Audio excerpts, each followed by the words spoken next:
I'm ready to go. You're ready to go? Okay. Yeah, I mean, if you want, whatever. No. I was teaching at a SUNY college right outside of New York City, and there's a student who never showed up. No big deal. He shows up in my afternoon class, and he's like, I just need you to sign this form to say that you're gonna allow me to drop the class. And I said, yeah, you haven't been here all semester. I'm not gonna drop you on the last day. You failed my class. And he says, sign the form. I said to him, like, this isn't even your class, like I'm teaching. So there's like 20 students like watching this. Then he kind of gets like in my face more. So at some moment I had to stand up and he chest bumps me. He like kind of throws me into the wall and he's like, sign the damn form. So he does one of these like, and knocks everything off my desk. And he's like, you're not a real teacher, you're an art teacher. You all suck, art sucks. I failed him, I failed the student. I think that there was maybe some fantasy of being an artist in New York. To some degree, I feel that I'm living that fantasy. I get to make my work every day, get to work with amazing people, amazing institutions. But on the other hand, I think a reality of having a practice and being in New York doesn't always meet up to one's expectation. It's really on the artist to produce the work, fund it. You just give everything to be an artist and you don't worry about financials.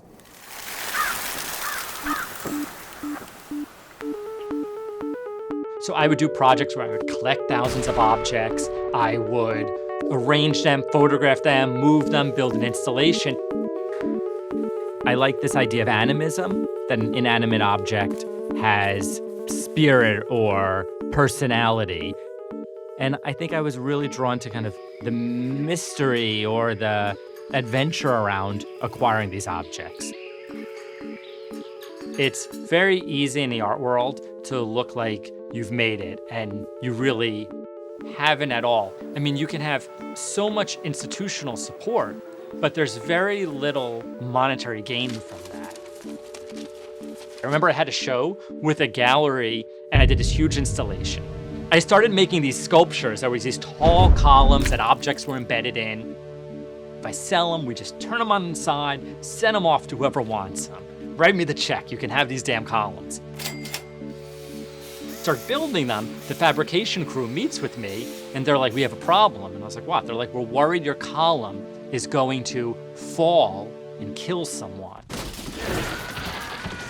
So I was like, all right, what's the solution? They're like, we need to bolt the bottoms into the concrete ground.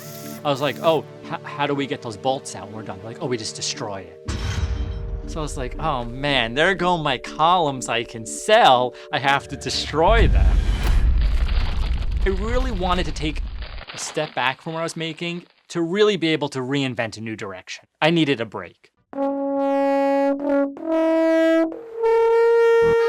I remember when I told people I'm going to Sweden, they said, now you have made it. Sweden, the promised land, a place where there aren't any financial concerns, or you don't have to worry about having health care. You will arrive, and then you can have like 30 exhibitions.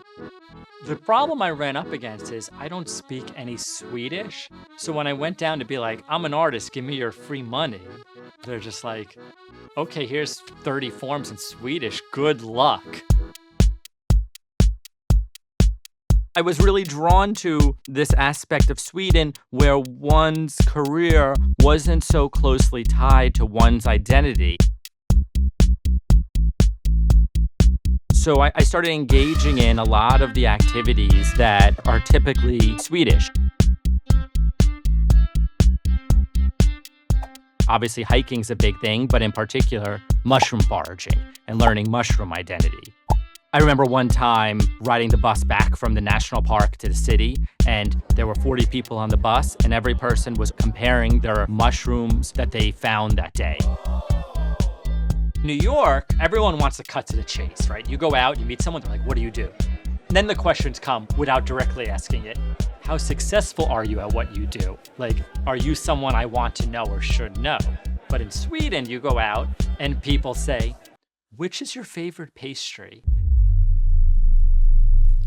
And that to me feels natural. But in our culture today, if you're not Instagramming every week what you're working on, where you're going, what you're doing in the studio, people, especially in New York, say, oh, he or she no longer makes art. But I think the best way to manage that is kind of to look inwards. Do we make our lives more difficult than they have to be? I think maybe there's that question of if something comes too easy or too joyful, is that as successful of a work?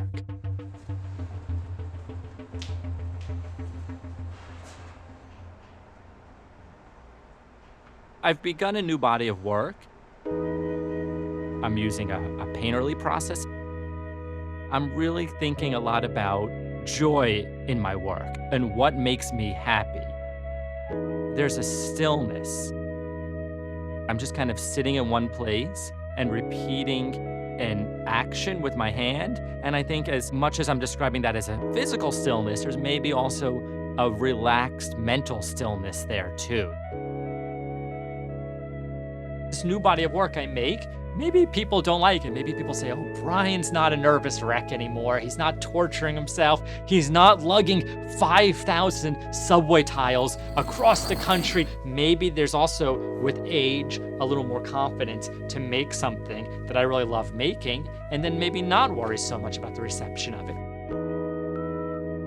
I think I've gotten to a point where if I don't have opportunities, I'll still make that art, and I'll just become the crazy man in the woods who I just yell at people to get off my property, and they're like, oh, he's an artist. He once had an Art21. Now he's just a hermit in that shack out there.